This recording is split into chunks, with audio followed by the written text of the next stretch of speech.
शब्द है, शब्द का शीर्षक है चली जात देखा एक नारी। एक नारी जा रही थी और तर गागर ऊपर पनिहारी, चली जात वह बाटा ही बाटा और शोभन हार के ऊपर खाटा।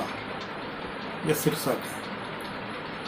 इसके अंदर में रहस्य क्या है, जरा सा अब विचार करेंगे कि भारतीय ज्ञान का धरोहर कहिए या एनसाइक्लोपीडिया का भी बुनियाद कहिए, ढांचा कहिए, साहित्य है।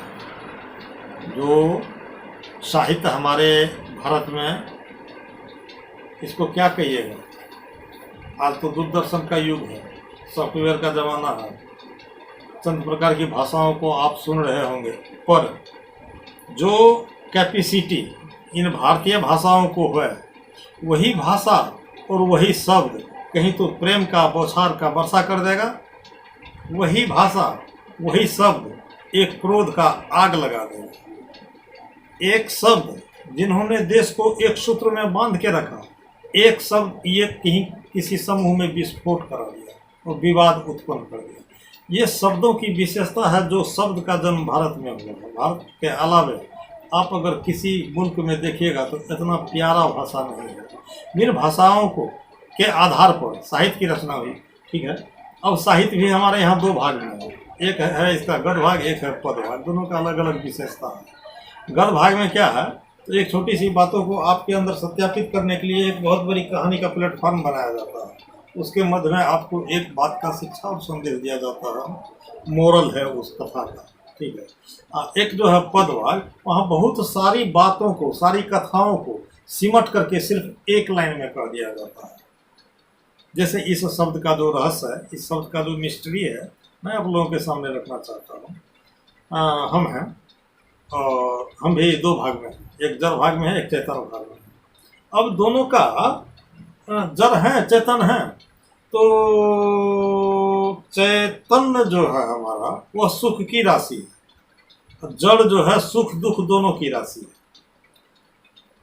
अब इन जड़ और चेतन का संजोग क्या है, दोनों का संबंध क्या है, सोचने वाली बात ये है। इन दोनों का संबंध क्या है, तो आपके सामने मैं एक छोटी सी इसी भाषा में एक उदाहरण रखता हुआ आपके समझ में आ जाएगा। एक महिला थी, 26 साल का बेटा था, अगले साल उसका शादी होना था। आँख के सामने एक्सीडेंट हुई, बचा पड़ गया पूरा।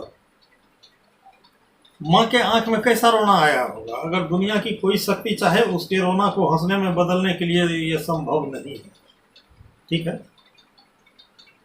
ये मैं सारे भारत की बात नहीं करता, मैं बिहार की भी बात नहीं करता, मैं एक दो जिले की बात करता हूँ। जितने सारे हॉस्पिटल हैं उसमें 9 बच्चे तो आज भी मरे होंगे एबॉर्शन के क्रम में। बच्चा पैदा हुआ, सारी गड़बड़ी, व्यवस्था की गड़बड़ी, बच्चा मर गया। किसी ने उसको श्रद्धांजलि देने का निमंत्रण और न्योता नहीं दिया, न तो हम और वही एकदम हंसते फिरते चल दी घर, फिर दूसरा बच्चा होगा। वही माँ है और वही बेटा है। एक बेटे के लिए उसके रोने को हंसने में बदलने वालों का अभाव था, और वही बेटा है मरा है, वही माँ, कोई दुख नहीं है। बच्चा पैदा हुआ नहीं किया, मर गया। तो ये जो रोना आया था, तो रोना कहाँ से आया था? रोना मोह से उत्पन्न होता है। मोह कहाँ से?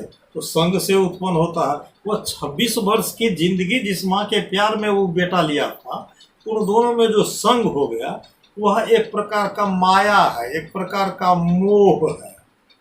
तो मेरे जड़ का और चेतन का जो संजोग है, तो ये कोई जरूरी नहीं है कि मैं आज ही इस शरीर में हूँ, जवाने से आ रहा हूँ। इस जीव को इस शरीर से इतना लंबा संग है, तो कितना बड़ा मोह हुआ होगा। अच्छा, हमने कहा सुख की राशि वह चेतन है।